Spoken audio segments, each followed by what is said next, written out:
Ny hira anaratsika zao dia hiran'ny majeur 4 ny lohateniny lafatra. Hira mahafinaritra izy ity, piano sy gitara no ampiasain'zareo. Tonalité C eo amin'ny intro sy ny couplet, dia rehefa aveo mivadika F ilay izy rehefa hiditra pré-refrain sy refrain. Ok, lora tonga dia atomboka. Ny accord voalohany eo amin'ny intro C9 dia ohatran'izao mifanena. Zany hoe ity misy an'ity D ity atao amin'ny deuxième corde.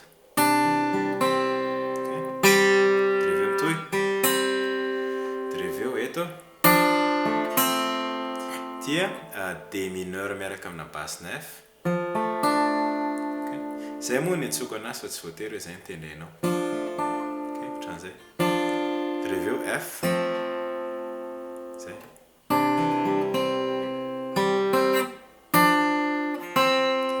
Jereo tsara ilay diagramme. Dia reveo A mineur.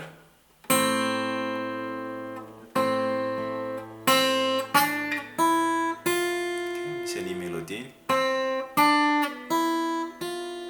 Dia reveo G majeur. Zay.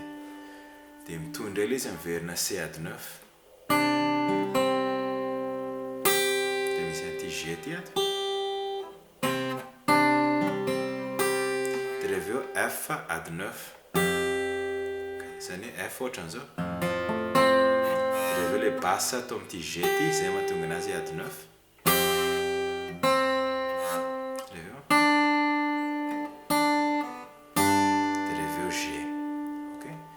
C Ad9, reveo F Ad9, reveo G. Zay. Miverina indroa zay araka ny teneniko teo piano ilay izy, dia reveo mivadika makany amin'ny couplet voalohany amin'izay. Dia ny couplet voalohany, ny accord voalohany C majeur, dia tena tendrena midina ohatran'izao fotsiny.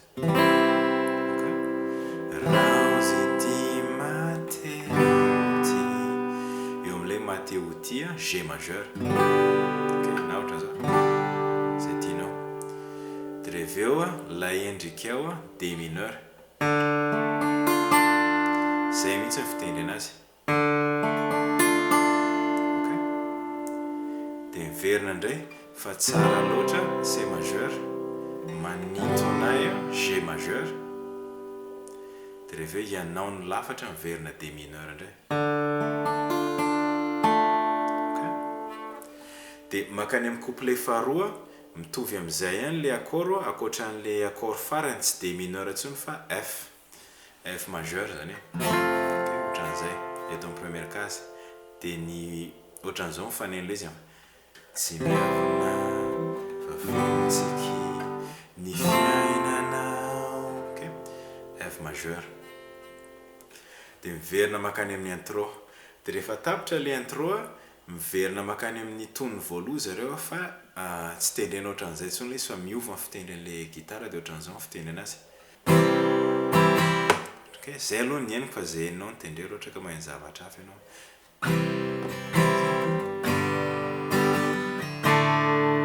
Zany hoe ohatran'izay. Dia tendrena ray manontolo ilay couplet voalohany, mitovy daholo ny accord. Dia reveo makany amin'ny couplet faharoa, mitovy daholo ihany ilay accord amin'ny voalohany fa rehefa mamarana azy izy zay vao tena samihafa.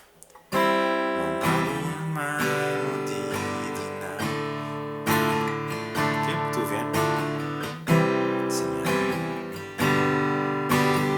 Dia reveo zay vao makany amin'ny accord vaovao amin'izay.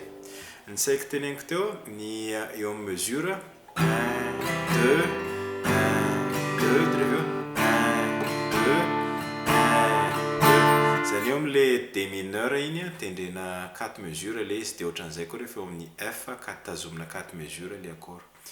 Dia rehefa mamarana an'ilay couplet faharoa, rehefa miverina fandroana ianao, rehefa tapitra ilay G, dia accord vaovao B bémol majeur, ny fiainanao. Eo amin'ny première case B bémol, dia reveo rehetra F majeur. Ok. fiainanao rehetra. Tia mahatonga anazy makany amin'ny B bémol sy F tia satria iova F majeur amin'izay ny tonalité an'le hira. Ok, dia rehefa makany amin'ny prix-refrain miverina indray le B bémol majeur iny. Ianao no dia F majeur. Accord vaovao tsy tantiko ny mela.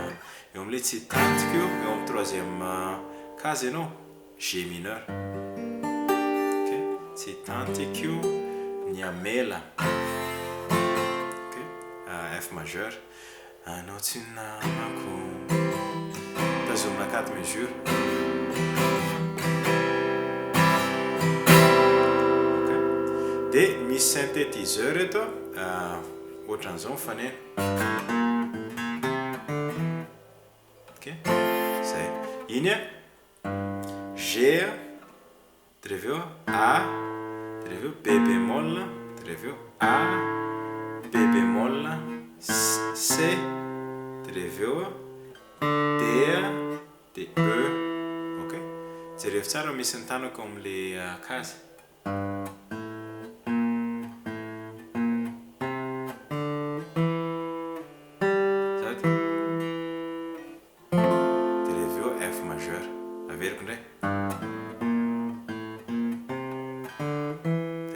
F majeur. Okay. F majeur en fait moi les refrain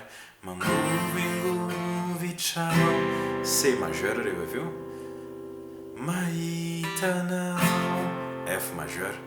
Ok, dia miverina indray le synthétiseur teo. Dia misy tsy aritriny C majeur anatiko ao. D mineur. Ok, dia reveo eo indray le synthétiseur. Ok, iny B, C, B bémol, A, dia reveo G mineur. Anatonanao ao. D mineur afaka ataonao ato koa raha ohatra ka takatra ao ato ilay izy.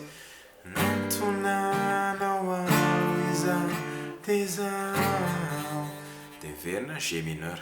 Ok, dia eto misy synthétiseur koa tsy nataoko tamin'ilay démo izy fa ohatran'izao mifaneny. Ok, ohatran'izay ilay izy G, A, B bémol, dia reveo A, B bémol, C, dia reveo G, A, dia reveo B bémol ny accord zany. Isendrany rinao C majeur itory fitiavana dia F majeur. Ok, dia miverina indroa zay refrain zay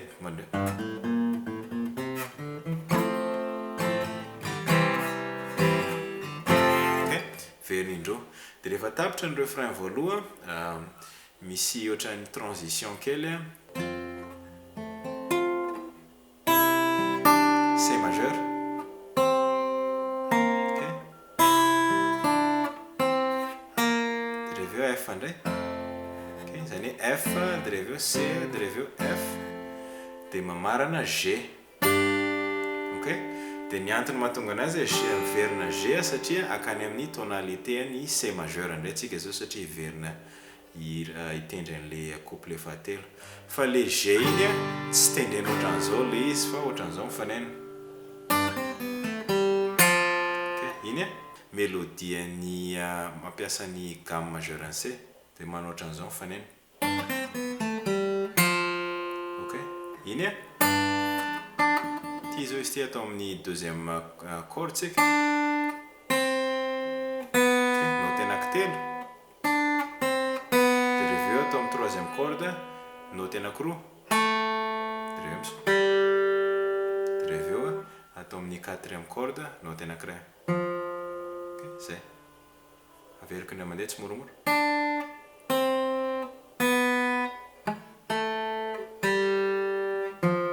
Zay dia makany amin'ny couplet fahatelo. Dia ny couplet fahatelo sy ny couplet fahaefatra mitovy amin'ny fitendry ny ny couplet faharoa sy fahatelo ihany ohatrany tendrena tena strong. Ok, de rehefa tapitra zay makany amin'ny prix refrain mbola mitovitovy ihany, de reveo misy solo. De ny solo D mineur ny anombohana anazy, de ny akamaroan'le mesure tazomina 4 mesure daholo izy. 1 2 1 2 G mineur 2 1 2 fetatsika reto accord reto G mineur, de reveo E majeur accord vaovao 1 2 1 2, de rehefa tapitra le E majeur A majeur 1 2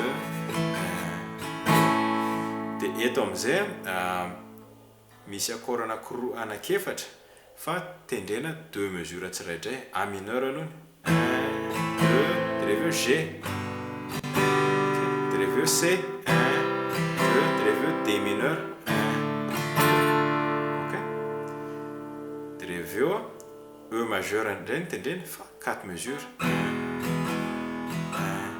2. De eto amizay mamarana an'le solo zala, de tendrena misy B bémol tendrena mesure telo, de reveo C majeur tendrena mesure ray, de ohatran'izao mifanena.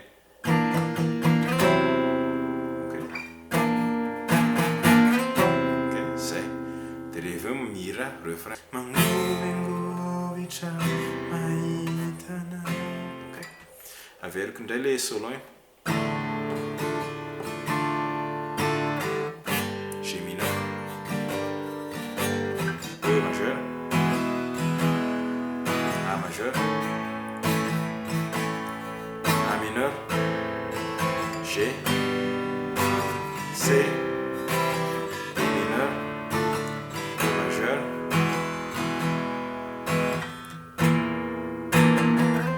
ok, le B bémol, C majeur, de makany amin'ny refrain. De rehefa tapitra moa ny refrain de mamarana an'le hira zala mitovy am'le famaranana an'le fiverenana tamin'ny voalohany ihany. Ok, de zay ary no lira fa de mazotoy.